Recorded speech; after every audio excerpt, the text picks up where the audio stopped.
हाँ, तो आगे हमारा टॉपिक है बिजनेस कम्युनिकेशन के अंदर प्रिंसिपल फॉर इफेक्टिव कम्युनिकेशन। मतलब एक अच्छे कम्युनिकेशन के लिए प्रिंसिपल क्या है? प्रिंसिपल फॉर कहाँ पर इफेक्टिव कम्युनिकेशन, दिख ही नहीं रहा मुझे तो। Page number 90, business communication.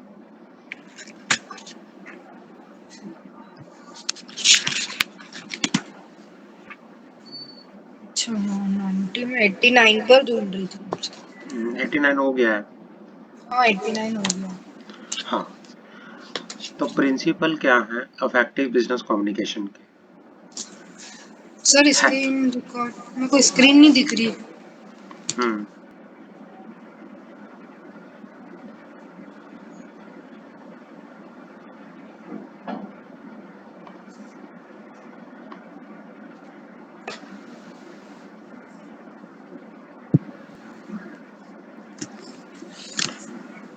Sir तो स्क्रीन रिकॉर्ड प्रिंसिपल क्या है इफेक्टिव बिजनेस कम्युनिकेशन के? तो Has the key to efficient business lie in the communication effectively?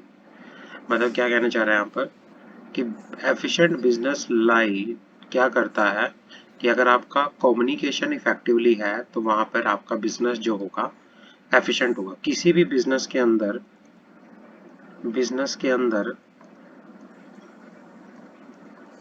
communication का effective होना बहुत जरूरी है।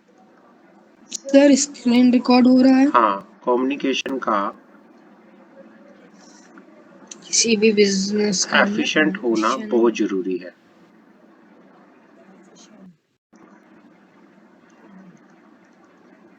बहुत जरूरी है।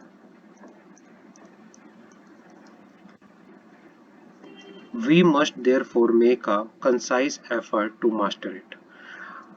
भाई, बिजनेस के अंदर कम्युनिकेशन की मास्टरी होना बहुत जरूरी है। हमें इम्प्रूव करना चाहिए अपने आप को। We have to improve our self according to the time, according to the situation.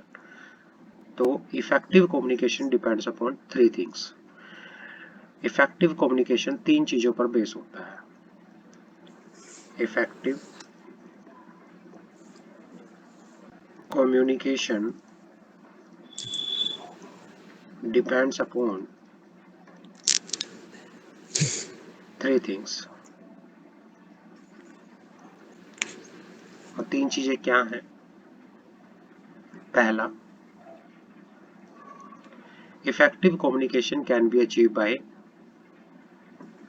having a thorough knowledge of communication process in the organization.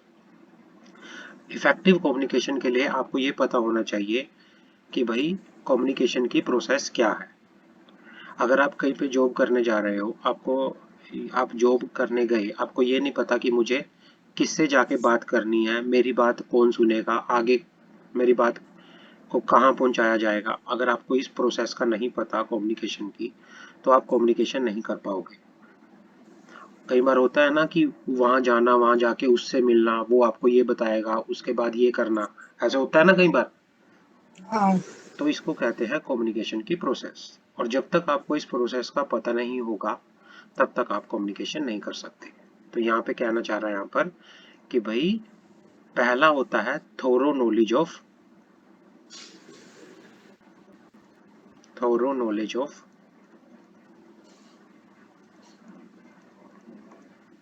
Communication process.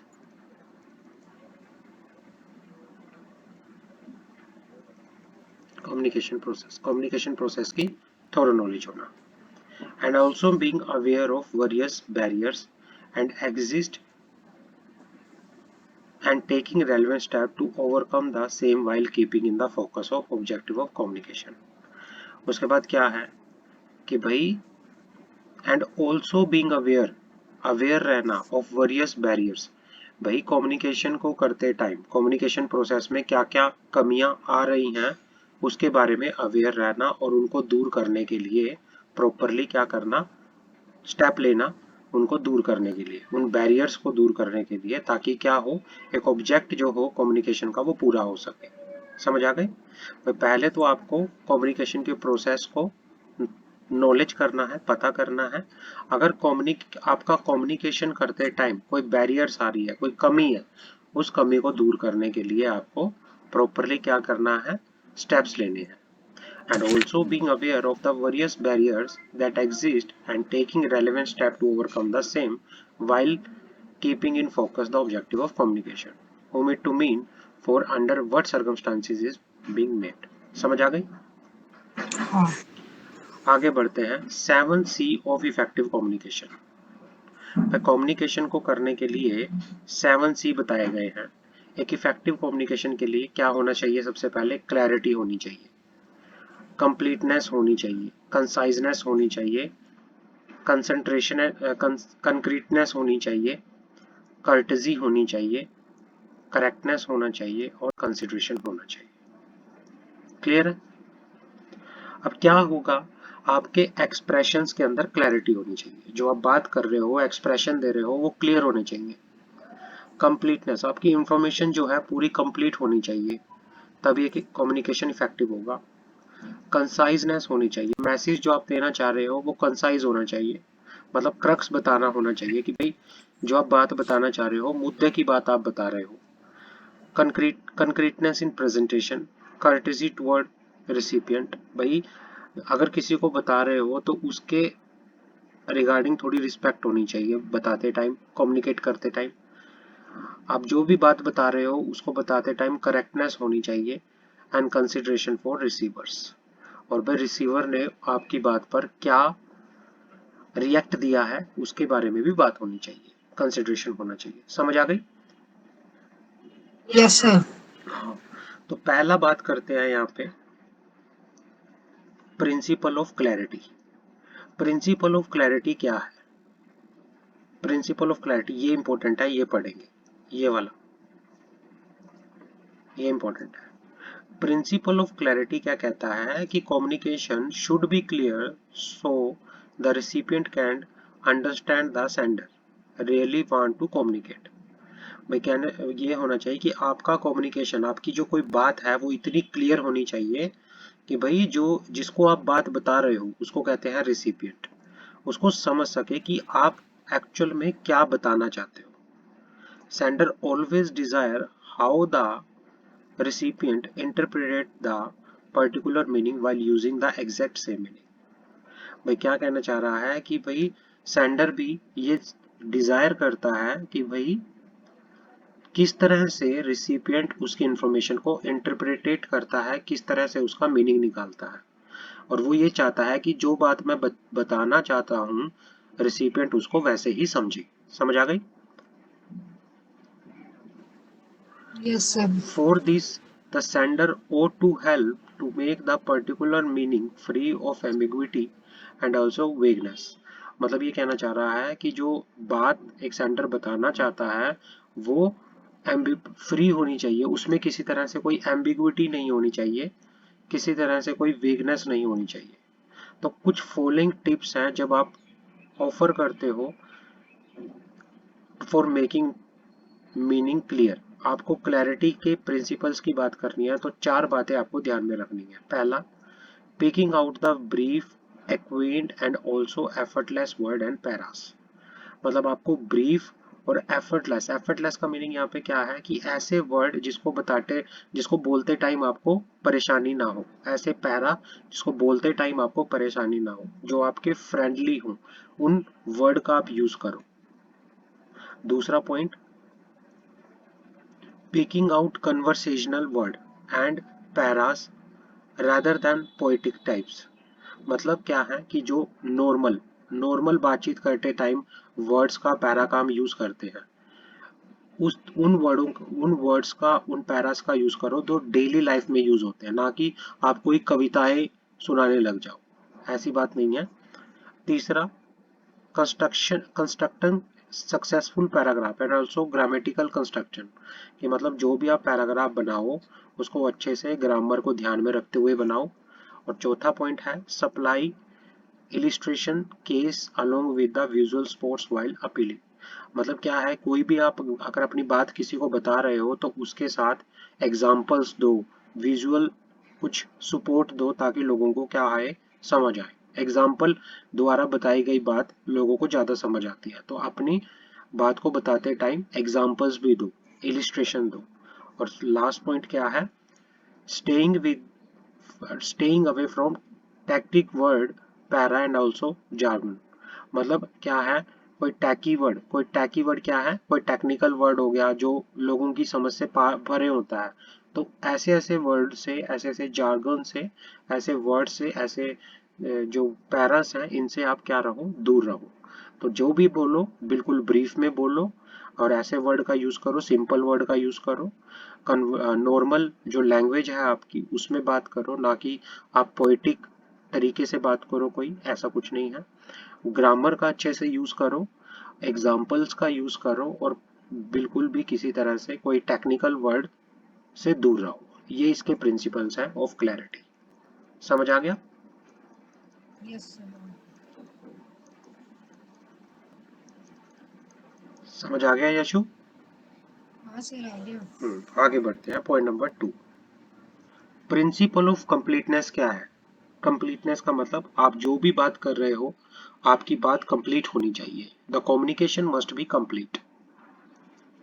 It should convey all facts required by the audience. The sender of the message must take into consideration the receiver's mindset and convey the message accordingly. A complete communication has the following features. मतलब ये कहना चाह रहा है यहाँ पे कि principle of completeness क्या कहना चाह रहा है यहाँ पे, principle of completeness. Principle of completeness कहना चाह रहा है कि भाई आप पहले तो ये देखो कि ऑडियंस किस तरह का माइंडसेट है। आप किसी को, जैसे आप कोई अपने फ्रेंड को बात बताना चाहते हो, आपका फ्रेंड का नेचर कैसा है, आपके फ्रेंड के माइंडसेट कैसा है, उसके हिसाब से आप उसको कोई बात बताओगे, कंप्लीट बात बताओगे। और क्या क्या चीजें आपको अपनी बात बताते टाइम ध्यान रखना है। पहला, complete communication develop and enhance reputation of organisation.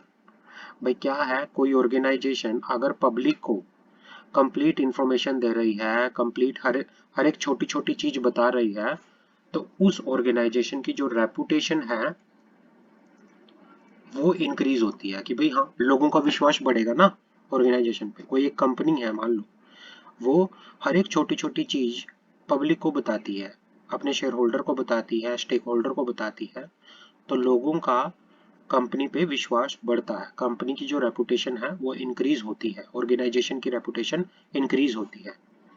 Moreover, they are cost saving as no crucial information is missing and no additional cost is incurred in conveying extra message if communication is complete. मतलब यहाँ पे कहना चाह रहा है they are cost saving as no crucial information is missing. क्या कहना चाह रहा है पर कि जहां पर कोई भी क्रूशियल इंफॉर्मेशन मिसिंग ना हो। भाई कोई ऐसी चीज थी जो बहुत इंपॉर्टेंट इंफॉर्मेशन थी, ठीक है ना, अगर कोई इंपॉर्टेंट इंफॉर्मेशन आप बताते टाइम, किसी को बात बताते टाइम किसी इंपॉर्टेंट इंफॉर्मेशन को छुपाते नहीं हो, तो वहां पे आपकी जो क्या होगी, कॉस्ट सेविंग हो गई। And no additional cost is incurred in conveying extra message if communication is complete.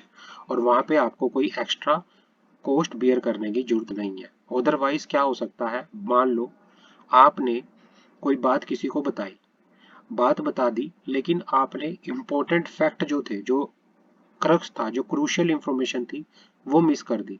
बाद में पता चला कि भाई आपने आधी अधूरी बात बताई है, तो हो सकता है कि उसके कॉन्सिक्वेंसेस बहुत गलत हो, तो उसको आपको एडिशनल कॉस्ट बियर करनी पड़ेगी उस चीज की। तो भाई अगर आप अपनी बात, जो भी इंपॉर्टेंट इंफॉर्मेशन है, जो भी क्रूशियल इंफॉर्मेशन है, आप उसको बताते हो, तो उससे आपकी जो कॉस्ट है वो सेव होती है। समझ आ गई? Yes sir. हाँ। Point number 3, complete communication always give additional information where is required. It leave no question in the mind of receiver. अगर आप किसी को पूरा अच्छे से ए से लेके जेड तक पूरी कंप्लीट इंफॉर्मेशन किसी को बताते हो, अच्छे से बताते हो, तो दूसरे के माइंड में कोई क्वेश्चन नहीं रहेगा, उसके सारे क्वेश्चन क्लियर। जब तक उसके सारे क्वेश्चन क्लियर नहीं होते, तब तक हम कम्युनिकेशन को कंप्लीट नहीं कह सकते। जब तक अगले सेटिस्फाई ना हो जाए तब तक हम कम्युनिकेशन को कंप्लीट नहीं कह सकते। समझ आ गई? Yes sir. Complete communication help in better decision making by the audience reader receiver of message as they get all desired and crucial information। अगर आपने मान लो आप कंपनी हो, आप पब्लिक से पैसा रेज करना चाहते हो बाय इशू ऑफ शेयर, आपको पहले कंपनी को पूरी इंफॉर्मेशन बतानी पड़ेगी, सारे के सारे फैक्ट पब्लिक को बताने पड़ेंगे ताकि क्या है पब्लिक उन सारी चीजों को पढ़े और उसके बाद डिसीजन ले सके। तो क्या होता है कंप्लीट इंफॉर्मेशन जो है हेल्प करती है decision making by the audience reader receiver. और जो वो इंफॉर्मेशन चाहते हैं अगर उनको वो इंफॉर्मेशन मिल जाती है, जो वो डिजायर या क्रूशियल इंफॉर्मेशन चाहते हैं अगर उनको वो इंफॉर्मेशन मिल जाती है तो उनके लिए डिसीजन लेना आसान हो जाता है। क्लियर है? Yes sir. है ना, होता है ना ऐसे। और उसके बाद क्या है, it persuade the audience, it persuades the audience. Audience को फिर क्या होता है, अगर आपकी क्या करती है इंफॉर्मेशन पूरी कंप्लीट होती है तो ऑडियंस को भी समवेयर ये क्या करती है सेटिस्फेक्शन देके यहाँ पर चलती है। समझ आ गई? Yes sir. आगे बढ़ते हैं। प्रिंसिपल ऑफ कंसाइजनेस क्या होता है? कंसाइजनेस का मीनिंग होता है कंसाइज होना, मतलब एक उतनी इंफॉर्मेशन होना, ऐसा ना हो कि आपकी इंफॉर्मेशन ज्यादा लंबी हो, ऐसा नहीं होना चाहिए, कंसाइज होना चाहिए, ब्रीफली होना चाहिए ताकि लोगों को पढ़ते ही अच्छे से समझ आ जाए। समझ आ गई कि भाई आपकी इंफॉर्मेशन ना ज्यादा छोटी हो ना ज्यादा बहुत बड़ी ऐसे घुमा फिरा के आप बातें कर रहे हो, आपकी कंसाइज होनी चाहिए information. Concise means word lines. Communication, what you want to convey in the least possible word without foregoing the other C communication. Conciseness is necessary for the effective communication. Concise communication has following features. It is both time saving as well as cost saving.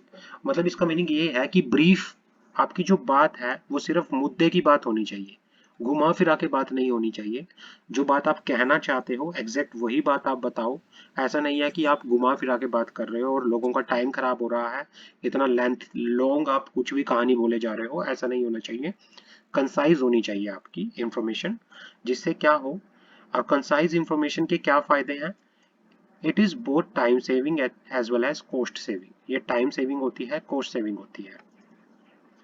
It underline highlight the main message and avoid using excessive and needless word। इसमें जो आप बात बताना चाहते हो, concise जो principal है वो सिर्फ मेन मैसेज पे ही क्या करता है, हाईलाइट करता है। जो आप बात बताना चाहते हो सिर्फ उसी को हाईलाइट करता है और ये अवॉइड करता है एक्सेसिव एंड नीडलेस वर्ड्स को। Concise communication provide short and essential message in the limited word to the audience। Concise message is more appealing and comprehensible to the audience। Concise message is non-repetitive in nature। समझ आ गया?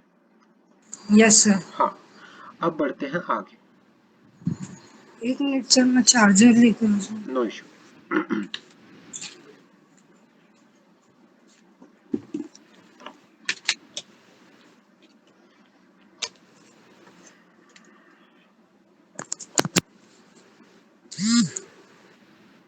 Sir continue. Okay, अब बात करते हैं आगे principle of correctness. भाई जो भी आप किसी को कोई बात बता रहे हो, आपकी जो इंफॉर्मेशन है करेक्ट होनी चाहिए। करेक्टनेस के principal, principle of concreteness, sorry, concreteness का मीनिंग है यहाँ पे कि भाई आपकी जो इंफॉर्मेशन है क्लियर होनी चाहिए। Concrete communication imply being a particular and clear rather than fuzzy and general. मतलब आपकी जो कम्युनिकेशन होना चाहिए वो बिल्कुल ही पर्टिकुलर होना चाहिए, क्लियर होना चाहिए ये ना। मतलब क्या होता हाँ, क्या कहना चाह रहे हो? है? Fuzzy fuzzy. फजिंग मतलब rather देन कंफ्यूजिंग। फजी होता है कंफ्यूजिंग, कंफ्यूजिंग नहीं होना चाहिए एक तरह से, कंफ्यूजिंग कह सकते हो आप इसको। वही concrete communication imply being particular and clear rather than confusing and general. Concreteness strength the confidence.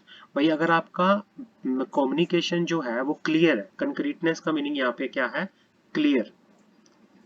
अगर आपका कंक्रीटनेस, जो आपकी क्लैरिटी है, उससे क्या होता है, लोगों का कॉन्फिडेंस इंक्रीज होता है। Concrete message has the following feature. Concrete message के क्या क्या फीचर है? It support with specific fact and figure. मतलब ये कहना चाह रहा है कि अगर आप कोई इंफॉर्मेशन किसी को बता रहे हो तो आप एक फैक्ट के साथ इंफॉर्मेशन बताओ।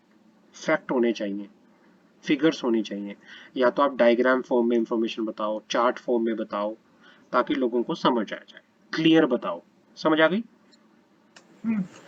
It make the use of word that are clear and the build the reputation. और जो आप वर्ड का यूज करो वो क्लियर वर्ड होने चाहिए, ताकि क्या हो, रेपुटेशन जो हो इंक्रीज हो। Concrete message are not misinterpreted. जो कंक्रीट मैसेज होने चाहिए उनको, वो क्लियर मैसेज होने चाहिए, उनको गलत तरीके से इंटरप्रेटेट ना किया जाए। समझ आई? Yes sir. आगे आता है point number 5, principle of courtesy. Principle of courtesy. Courtesy in message imply the message should show the sender's expression as well as should respect the receiver। भाई क्या होता है, हम बात करते हैं, मान लो आप अपने पापा से बात करते हो, तो आप दूसरे पर्सन को देख के अपने वर्ड का यूज करते हो ना। आप पापा को तू तड़ा करके तो बात नहीं करोगे, एक रिस्पेक्ट नहीं। दे के बात करते हो ना। हाँ। हाँ, अपने से बड़ों से एक रिस्पेक्ट दे के बात करते हैं, तो हमें देखना चाहिए कि भाई जिससे मैं बातचीत कर रहा हूँ वो कि कौन है और उसको मैं कितनी रिस्पेक्ट दे रहा हूँ, ये भी बहुत इंपॉर्टेंट है। Courtesy. Courtesy in message imply the message should show the sender is expression as well as should respect the receiver. The sender of the message should be sincerely polite होना चाहिए। मतलब जो आप मैसेज किसी को दे रहे हो, सिंसियरली पोलाइट होना चाहिए, जुडिशियस होना चाहिए, रिफ्लेक्टिव होना चाहिए एंड ऑथेंटिक होना चाहिए। मतलब क्या होना चाहिए कि आप किसी को मेल करते हो, उसको properly dear, dear sir, dear ma'am, ऐसे प्रॉपरली करके करते हो ना, एकदम सिंसियरली पोलाइट वे में, जुडिशियस वे में, रिफ्लेक्टिव वे में, ऑथेंटिक वे में करते हो ना। तो भाई आपका मैसेज जो होना चाहिए एक प्रॉपरली, एक रिस्पेक्ट के साथ होना चाहिए दूसरे को। ऐसा नहीं है कि आप मतलब तू तड़ा करके बात कर रहे हो, गाली दे दे के बात कर रहे हो, ऐसा नहीं होना चाहिए। बिजनेस कम्युनिकेशन के अंदर प्रॉपरली एक दूसरे पर्सन को रिस्पेक्ट देके बात की जाती है। और इसमें क्या है, courteous message has the following feature। Courtesy imply taking into consideration both viewpoint as well as feeling of receiver। आपको दूसरे पर्सन के ओपिनियन को भी देखना है, उसके व्यू को भी समझना है, और उसकी फीलिंग क्या है उसको भी जानना है। Courteous message is positive and focus on audience। आपके मैसेज जो होने चाहिए पॉजिटिव होने चाहिए। It make use of term showing respect for the receiver of message। मतलब क्या है, it use of term showing respect for the receiver's message। it is not at all bias नहीं होने चाहिए बिल्कुल भी। भाई ऐसा नहीं होना चाहिए कि भाई किसी को तो आप रिस्पेक्ट दे रहे हो, किसी को रिस्पेक्ट नहीं दे रहे, ऐसा नहीं होना चाहिए। प्रॉपरली सबके लिए आप रिस्पेक्टफुल वे में बातचीत कर रहे होने चाहिए बिजनेस कम्युनिकेशन के अंदर। समझ आ गया? Yes sir. आगे बढ़ते हैं। Principle of correctness. Principle of correctness क्या कहना चाह रहा है यहाँ पर? भाई जो आप कम्युनिकेशन कर रहे हो, आपकी ग्रामेटिकल एरर नहीं होने चाहिए कम्युनिकेशन के अंदर। प्रॉपर ग्रामर अच्छे से होनी चाहिए, अच्छे से हर एक पैराग्राफ को स्ट्रक्चर किया होना चाहिए। प्रिंसिपल ऑफ करेक्टनेस क्या कहता है? Correctness in the communication imply that there are no grammatical error in the communication. मतलब ये कहना चाह रहा है correctness in communication imply that there are no grammatical error in the communication. Communication के अंदर कोई ग्रामेटिकल एरर नहीं होना चाहिए। Correct communication has the following features. एक कम्युनिकेशन के क्या क्या फीचर्स हैं? Number 1, message is exact and well time. आपका मैसेज एग्जैक्ट होना चाहिए, करेक्ट होना चाहिए, वेल टाइम होना चाहिए। अगर कम्युनिकेशन करेक्ट है, it boost up the confidence level. अगर आपका कम्युनिकेशन जो करेक्ट है तो फिर आपका जो बूस्ट करता है कॉन्फिडेंस लेवल को। Correct message has a great impact on the audience. भाई क्या करता है कि जो मैसेज आप करेक्टली बता रहे हो किसी को, उसका ऑडियंस के ऊपर, रीडर के ऊपर क्या होता है, ग्रेट इम्पैक्ट होके यहाँ पर चलता है। It check for the precise and accurateness of fact and figure use in the message. It use of appropriate and correct language in the message. मतलब जो करेक्टनेस होती है, करेक्टनेस की वजह से आप एक करेक्ट लैंग्वेज का मैसेज के अंदर यूज करते हो, जिससे कॉन्फिडेंस जो है, अंडरस्टैंडिंग जो है ऑडियंस की ज्यादा होती है। क्लियर है? Yes sir. और बाद में बात करते हैं consideration for receiver. Consideration for receiver क्या है? भाई आपने अपनी बात बता दी, मान लो ए और बी, ए बी को मैसेज कर रहा है, कोई बात बता रहा है, ए ने बात बता दी, कम्युनिकेशन यहाँ पे कंप्लीट नहीं हो जाता। कम्युनिकेशन तब कंप्लीट होता है कि जब बी को समझ आ जाए।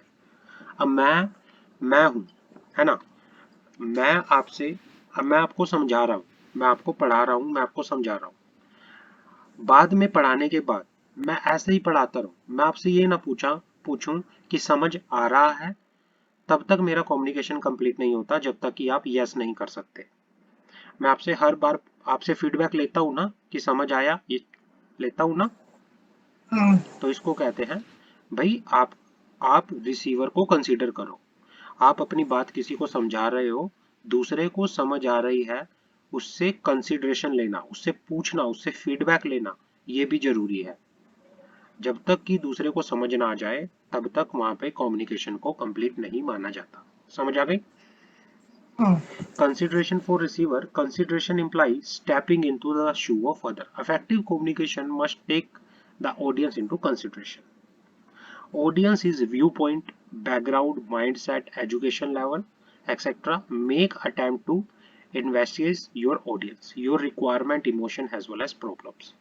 भाई पहले क्या है, किसी को अगर अपनी बात बतानी है तो पहले आपको समझना पड़ेगा कि बंदा किस टाइप का है, किस तरीके से वो समझ सकता है, वो इमोशनल है, थोड़ा रिजिड है, किस तरह की उसका नेचर कैसा है, ताकि उसी वे में मैं उसको बात समझाऊं। समझ आ गई? हम्म। हाँ। तो कई बार बंदे का कंसिडरेशन करना भी बहुत जरूरी है, साइड सामने वाले पर्सन के व्यू पॉइंट को समझना, उसको इमोशंस को जानना, उसके बैकग्राउंड को जानना, किस तरह का बंदा है वो, तभी सारी चीजें देख के आप उससे बात करते हो। Ensure that self respect of audience is maintain and their emotion are not harm. Modify your word in message to suit the audience in need while making your message complete। मतलब आपको देखना है, कई बार हम ऐसे वर्ड का use कर देते हैं, सामने वाले को वो फील हो जाती है बात कि आपने मेरे को ऐसे बोला। भाई हो सकता है गुजरात, आप गुजरात से हो या मध्य प्रदेश से हो, आपके साइड कुछ ऐसे वर्ड यूज किए जाते हैं जो हो सकता है कि भाई हरियाणा और दिल्ली वाले को अच्छे ना लगे, या हरियाणवी लैंग्वेज एक ऐसी लैंग्वेज है जो दूसरे स्टेट के लोगों को अच्छी नहीं लगती। अगर मैं हरियाणवी लैंग्वेज में आपको कुछ बोल दूं और आपको वो चीज फील हो जाए, तो भाई यहाँ पे क्या होता है, वो वहां पर इफेक्टिव कम्युनिकेशन नहीं माना जाएगा। आपको दूसरे वाले को देखना पड़ेगा कि दूसरे वाला कैसे अपनी आपकी बात को लेके चलता है, तो आप उसी हिसाब से अपने वर्ड का यूज करो। समझ आ गई? हाँ। हाँ। अब क्या है, आप किसी ऑर्गेनाइजेशन के अंदर रहते हैं, किसी भी ऑर्गेनाइजेशन के अंदर रहते हो, तो वहां पर ऐसे वर्ड का यूज करो। अगर आप देखो ग्रुप के अंदर हो, टीम के अंदर हो, अगर आप टीम के अंदर अगर आपको किसी से कम्युनिकेशन करना है, एज अ टीम अगर आपको किसी से बातचीत करनी है, टीम में आप बात कर रहे हो, तो टीम में बात करते टाइम आप ऐसे वर्ड का यूज करो। अगर आप टीम में मैं करे जा रहे हो, मैं आई, दूसरों को तो ये लगेगा ना कि बस यही अपने अपनी गा रहा है ना। वहां पे एज अ टीम आप वर्ड यूज करो आर, वी, हम, है ना कि मैं। तो ऐसे वर्ड आप यूज करो ताकि दूसरों को लगे कि भाई हाँ, हमें इंपॉर्टेंस दी जा रही है। क्लियर है?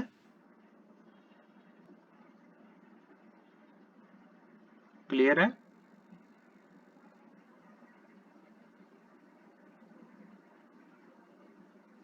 Yes sir, clear. ओके, आगे बढ़ते हैं। सर एक मिनट में हाईलाइट कर लो।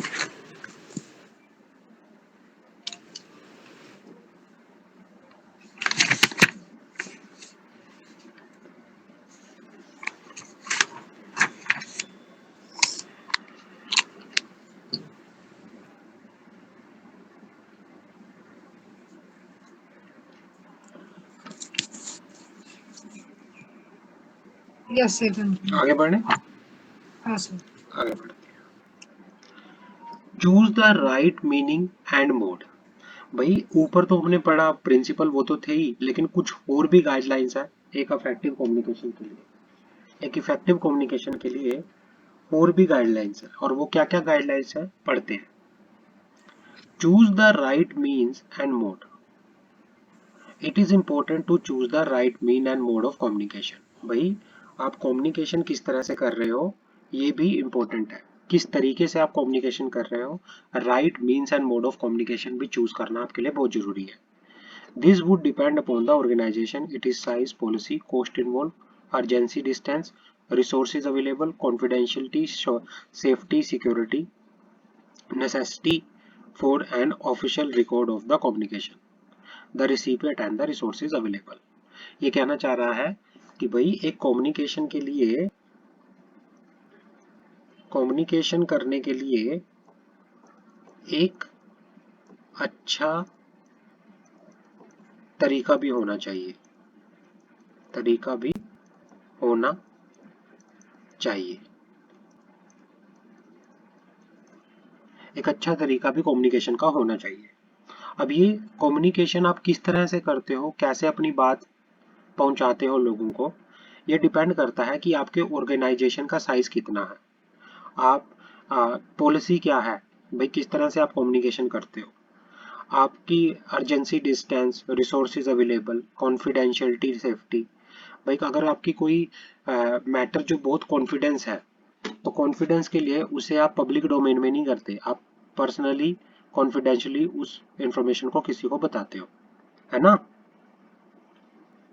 ऐसा नहीं है कि, और अगर आपको पब्लिक में कोई चीज बतानी है तो आप एडवर्टीजमेंट के थ्रू कर सकते हो, अपनी वेबसाइट पे डाल के कर सकते हो, है ना। तो ये कम्युनिकेशन के वे होते हैं कि भाई आप किसी को चीज बताने के लिए किस कम्युनिकेशन का यूज करते हो, वो बात की जाती है। अगर आपका ऑर्गेनाइजेशन का साइज बहुत बड़ा है, आपकी कंपनी में 500 से 700 पर्सन लगा लो, हजारों की संख्या में लोग हैं आपके उसमें, तो फिर आप क्या करते हो, आप नोटिस बोर्ड पे नोटिस लगाते हो, नोटिस भी लगाते हो। मतलब मान लो कॉलेज के अंदर हजारों की संख्या में स्टूडेंट होते हैं। अगर स्टूडेंट्स को कोई इन्फॉर्मेशन बतानी होती है तो नोटिस बोर्ड पे, स्कूल के अंदर अगर कोई इन्फॉर्मेशन बतानी होती है तो नोटिस बोर्ड पे लगाते हैं ना, बताने के लिए हाँ। नोटिस बोर्ड पे लगाते हैं, या फिर असेंबली के अंदर कम्युनिकेट करते हैं असेंबली में कि भाई हाँ ये चीज होगी, ऐसे होगा, वो बताया जाता है। तो आप किस तरीके का यूज कर रहे हो वो भी देखा जाता है। समझ आ गई। Yes sir. हाँ, दूसरा है own your words. Own your words, भाई क्या है, अगर आपने किसी को कोई बात बताई तो उस बात बताने की रिस्पॉन्सिबिलिटी भी आपकी खुद की होनी चाहिए।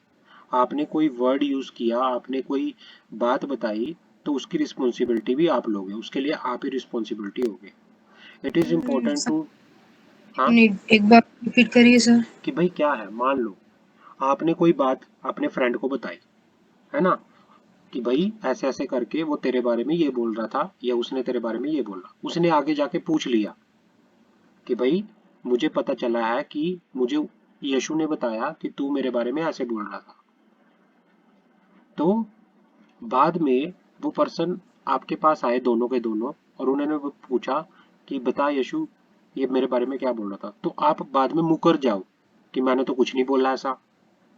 तो भाई जो आप किसी को बात बता रहे हो उस बात की रिस्पॉन्सिबिलिटी भी आप खुद लोगे, उसके लिए आप खुद रिस्पॉन्सिबल होगे। समझ आ गई। Yes sir. कुछ क्लियर है यहाँ पे मैं क्या बताना चाहता हूँ आपको, कि भाई जो आपने कोई बात कही उसकी रिस्पॉन्सिबिलिटी भी आप खुद लोगे। It is important to take responsibility what you say. मतलब क्या है कि जो आपने किसी को कुछ बताया उसकी रिस्पॉन्सिबिलिटी भी आप खुद लोगे। It is common to come across instances where the sender choose vague and general terms of denote the sender. When you state many shareholders are unhappy with the proposed merger of the company, you may or may not be speaking the truth. You do not specify who those shareholders are.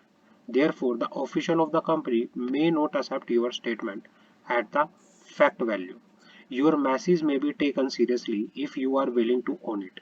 So you use personal pronouns to lend credibility to your message.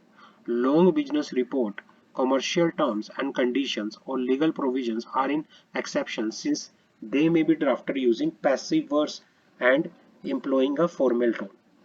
मतलब क्या होती है, जो legal language होती है ना, legal language, legal language के ऊपर ये प्रिंसिपल जो है, ओन योर मैसेज, ये वाला प्रिंसिपल, ये वाली गाइडलाइंस एप्लीकेबल नहीं होती क्योंकि ये पैसिव उसमें की जाती है।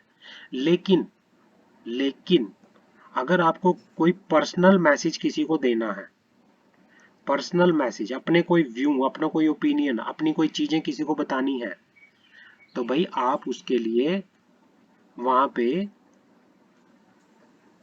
पर्सनल प्रोनाउंस का यूज करोगे, जैसे आई, एम, माई, आप पर्सनल प्रोनाउंस का यूज करोगे ताकि जो चीज आपने कही वो आपके ही वर्ड हो। समझ आ गई? नहीं। भाई आप अगर आप किसी को बात बता रहे हो तो उसमें आप पर्सनल प्रोनाउंस का यूज करोगे ताकि दूसरे वालों को लगे कि ये बात जो बोल रही है वो आपने ही बताई है, आपकी ही बात है वो। क्लियर है? हाँ। हाँ। Offer complete and relevant information. Message must offer complete relevant information in order to become effective. जो मैसेज है वो कंप्लीट होना चाहिए, रेलेवेंट इंफॉर्मेशन होनी चाहिए। Incomplete information make it necessary to begin another cycle of communication to issue clarification. कि मतलब क्या होना चाहिए, आपकी यहीं पे बात करोगे कि जो आपका मैसेज होना चाहिए वो कंप्लीट होना चाहिए और जो आप बात बताना चाहते हो सिर्फ रेलेवेंट इंफॉर्मेशन ही होनी चाहिए। इनकम्प्लीट इंफॉर्मेशन से क्या हो सकता है, आपकी इनकम्प्लीट इंफॉर्मेशन अगर आप किसी को देते हो तो वहां पे कंफ्यूजन क्रिएट हो जाती है, आपका जो कम्युनिकेशन है वो इफेक्टिव नहीं रहता। क्लियर है यहाँ पे? हाँ। आगे बढ़े? हाँ। आगे बढ़ते हैं।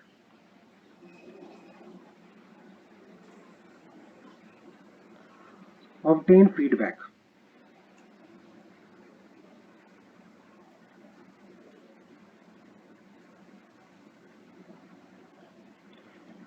Obtain feedback. Feedback is the culmination of communication process. It confirms that receiver has correctly understood your message. We may get a feedback through appropriate closing.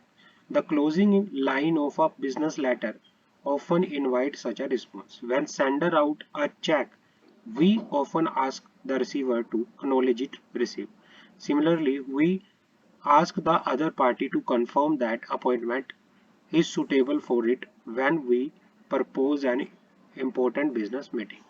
ये कहना चाह रहा है कि भाई अगर कोई बात किसी को बता रहा है तो दूसरे वाले से फीडबैक लेना जरूरी है। मान लो आपके घर पे कोई पोस्टमैन आया या कोई कुरियर वाला आया, उसने आपको कुरियर दे दिया और बदले में उसकी एक्नॉलेजमेंट ले ली कि भाई मुझे रिसीव हो चुका है, तभी जाके ये कम्युनिकेशन जो है कंप्लीट होता है। आपने मैं आपको समझा रहा हूँ और आपसे मैंने पूछा कि समझ आ गया यशु, आपने बोला यस सर, तो यहाँ पे क्या है, कम्युनिकेशन इफेक्टिव हुआ है, कम्युनिकेशन कंप्लीट हुआ है यहाँ पे। क्लियर है? Yes sir. हाँ, तो फीडबैक लेना भी बहुत जरूरी है। समझ आ गई? हाँ। हाँ। Think of recipient. Think of the recipient. आगे बढ़ते हैं। Think of the recipient. Effective messages are invariably you-centered. We do not address the president of our country in the same manner as we speak to fellow manager. The rank of former demand careful thought and respect. Familiarity with the latter may make us feel more ease. Doctor may use Doctor may discuss a case with a specialist in medical term, but switch over to layman language when talking to patient. A lawyer does not use the legal jargon with the client. He reserves it for the courtroom. Therefore we must take into account the attribute of receiver before drafting the message. मतलब ये कहना चाह रहा है कि भाई अगर आप किसी को कोई बात कर रहे हो तो आप रिसिपिएंट के बारे में भी सोचोगे कि उस बंदे को आपकी बात समझ आ जानी चाहिए। डॉक्टर क्या करता है, जैसे डॉक्टर है, डॉक्टर वैसे मेडिकल, डॉक्टर की एक मेडिकल लैंग्वेज होती है जो वो अपने सिर्फ कलीग्स के साथ, अपने दूसरे डॉक्टर के साथ बोलता है, लेकिन अगर उस मेडिकल लैंग्वेज को वो हमसे बातचीत करे तो हमें समझ नहीं आएगी वो क्या कहना चाहता है। उसकी तो लिखी हुई भी हम पढ़ नहीं पाते, ऐसे लिख देता है वो, ऐसे ऐसे लिख देता है ना, हाँ। ऐसे कर देता है। उसकी तो लिखी हुई भी हमें समझ नहीं आती। उसकी ये लैंग्वेज सिर्फ डॉक्टर ही, मेडिकल की अपनी एक अलग लैंग्वेज होती है जो सिर्फ डॉक्टर ही समझ पाते हैं। अगर किसी लेमैन को डॉक्टर को समझाना है, अगर मतलब किसी डॉक्टर को लेमैन को समझाना है, किसी आम आदमी को समझाना है, तो फिर डॉक्टर आम आदमी को उसी भाषा में समझाएगा जिस भाषा में उसे समझ आएगा। क्लियर है ना। तो ऐसे ही लॉयर होते हैं जो लीगल भाषा का यूज करते हैं, लेकिन जब वो अपने किसी क्लाइंट से बातचीत करते हैं तो वो सिंपल भाषा का यूज करते हैं। कोर्ट के अंदर वो लीगल भाषा का यूज करते हैं। समझ आ गई? हाँ, आगे बढ़ते हैं। सर हाँ जी। एलएल सकती क्या मैं सीएस के साथ में? हाँ सीएस के साथ एलएलबी कर सकती हूँ हाँ, क्या? कर सकते हो। तो लेकिन एलएलबी तो ग्रेजुएशन के हाँ बाद तो होता है ना? बीकॉम करना ना, बीकॉम कर लेना। रिजल्ट आ गया तुम्हारा? अभी नहीं आया। कब आएगा? अभी तो एमपी बोर्ड वाले बहुत लेट देते रिजल्ट। अच्छा। 15 डेट दी थी, और गूगल पे तो अभी भी बता ही रहे कि कल आएगा, लेकिन 15 मई की डेट दी है। हम्म। और एमपी बोर्ड वालों ने नहीं अनाउंस किया है अभी कुछ भी चलो कि कोई नहीं, आ जाएगा जल्दी, कोई दिक्कत वाली बात नहीं। चले आगे बढ़े। बीबीए कर रही हूँ मैं तो। नहीं, कोई दिक्कत वाली बात नहीं है, बीकॉम ही कर लो, सिंपल रहेगा। सीएस अपना आराम से करते रहना। ठीक है ना। बीबीए में एडमिशन ले रही हूँ मैं तो। अच्छा, ले रही हो? हाँ बीबीए में। चलो ले लेना, फिर कर लेना। क्या बेस्ट है, बीकॉम या बीबीए? देखो सीएस के साथ तो बीकॉम ही सही रहेगा। और अगर आपको एलएलबी करनी है तो ठीक है, बीकॉम जो नॉर्मली आप ग्रेजुएशन करो, उसके बाद जो करना चाहते हो बाद में करते रहो। एमबीए करना चाहते हो, एलएलबी करना चाहते हो, व्हाटएवर। अच्छा, ग्रेजुएशन के बाद ही होगा ना? हाँ, ग्रेजुएशन के बाद ही होता है। ठीक है ना। आगे बढ़े। हाँ। Verbal and non-verbal congruence. As explained earlier, meaning are often communicated in more than one way. मतलब क्या कहना चाह रहे हैं यहाँ पर कि भाई जैसे पहले बताया गया है, एक वर्ड के दो से ज्यादा मीनिंग हो सकते हैं। For example, our word has well as gestures simultaneously send out signal. Message of welcome should ideally be uttered with a smile. Angry word are spoken with frown. मतलब ये कहना चाह रहा है भाई, जो आप बात किसी को कर रहे हो ना, और उसके जेस्चर जो हैं एक साथ होने चाहिए। भाई अगर आप किसी को वेलकम कर रहे हो तो आपके चेहरे पे स्माइल होनी चाहिए। अगर आप किसी को एंग्री वर्ड बोल रहे हो तो भाई आपका जो एंग्री वर्ड होने चाहिए थोड़ा मतलब हैवी, उसमें बोल हैवी लैंग्वेज में बातचीत होती है एंग्री वर्ड के साथ। तो भाई एक्सप्रेशन भी मैटर करते हैं, है ना। हाँ।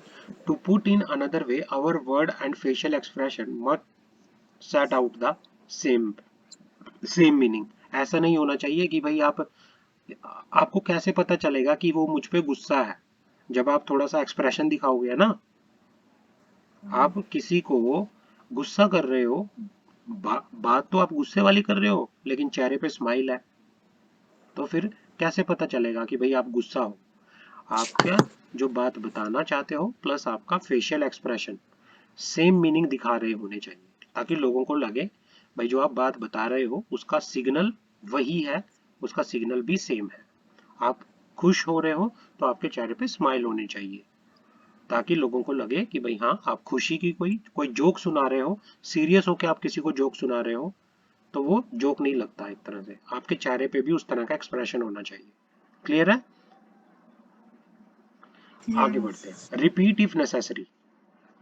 Repetition is generally avoided in order to save time and space. However, in exceptional circumstances, repetition ensures that the crucial part of the message is not ignored and overlooked. Telegraphic messages, which by nature are brief, often use repetition to good effect. Do not repeat, do not dispatch good till further notice. In ordinary communication, we may state the same fact using different words to get the benefit of redundancy to ensure comprehension. मतलब ये कहना चाह रहा है यहाँ पे कि भाई जहां पर जरूरत लगे वहीं पे अपने वर्ड को रिपीट करो। अगर आपको लगता है कि कोई इंफॉर्मेशन बहुत ज्यादा इंपॉर्टेंट है, जैसे मैं आपको समझाते हुए कई बार बहुत ज्यादा इंफॉर्मेशन को रिपीट करता हूँ, कई बार एक चीज को चाहे 3 बार 2 बार बोलता हूँ, इसका मतलब ये है कि वो चीज बहुत इंपॉर्टेंट है, तभी रिपीट कर रहे हो। अदरवाइज अगर इंपॉर्टेंट इंफॉर्मेशन नहीं है तो वहां पे रिपीट करने की जरूरत नहीं है। आप रिपीटिशन को वहां पे अवॉइड करो ताकि आपका टाइम भी सेव हो और स्पेस भी सेव हो। बट अगर जहां पे लगता है कि भाई एक इंपॉर्टेंट चीज है तो वहां पे रिपीट करना जरूरी है। समझ आ गई?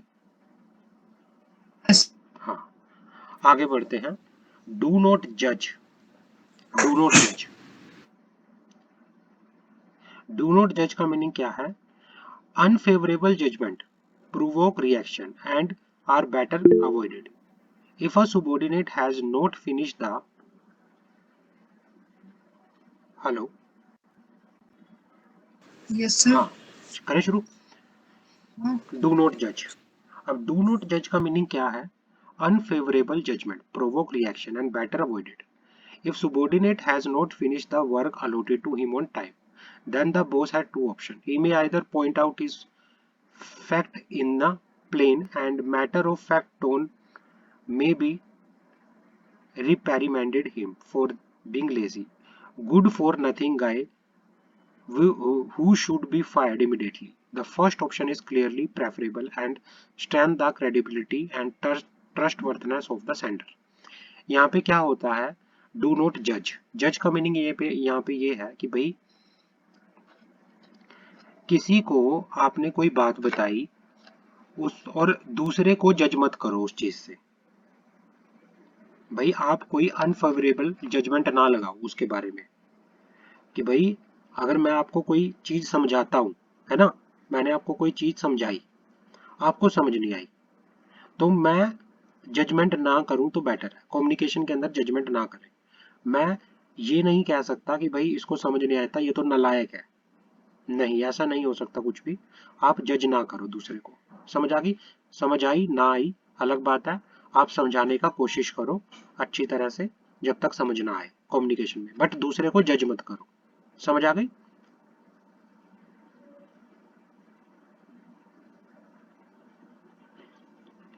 हेलो। हाँ, कि भाई हाँ यहाँ पे ये कहना चाह रहा है कि किसी कोई अनफेवरेबल जजमेंट थी, उससे क्या होता है? प्रोवोक करती है रिएक्शंस को and a better avoid bat.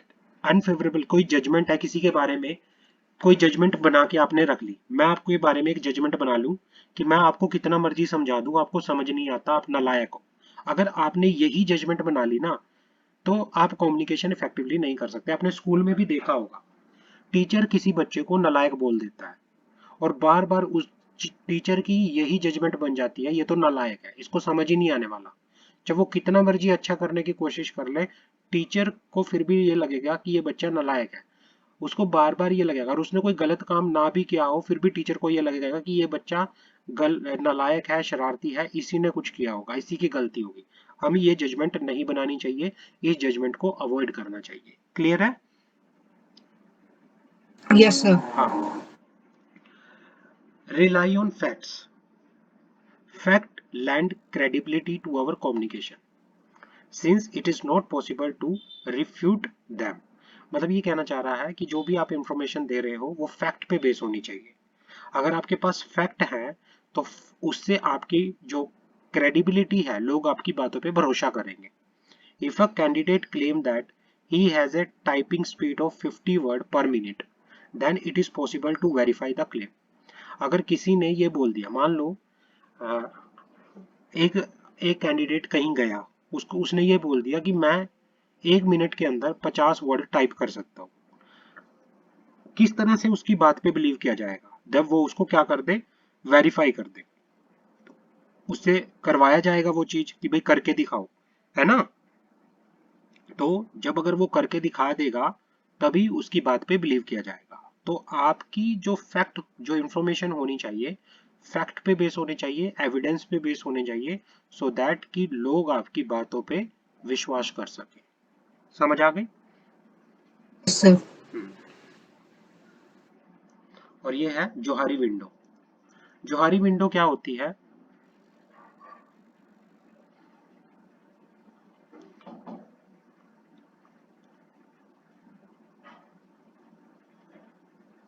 ये वाला मैं आपको नेक्स्ट क्लास में करवाऊंगा। इसको समझाने के लिए मेरे को काफी टाइम चाहिए। क्लियर है? क्योंकि इसको बताने के लिए मेरे को आपको पूरा टाइम चाहिएगा। तो आज की क्लास में इतना करें? हाँ सर। समझ आ गया? कोई डाउट किसी तरह का, कोई किसी प्रकार की कोई वो नहीं नहीं। खुश हो? हाँ। हाँ?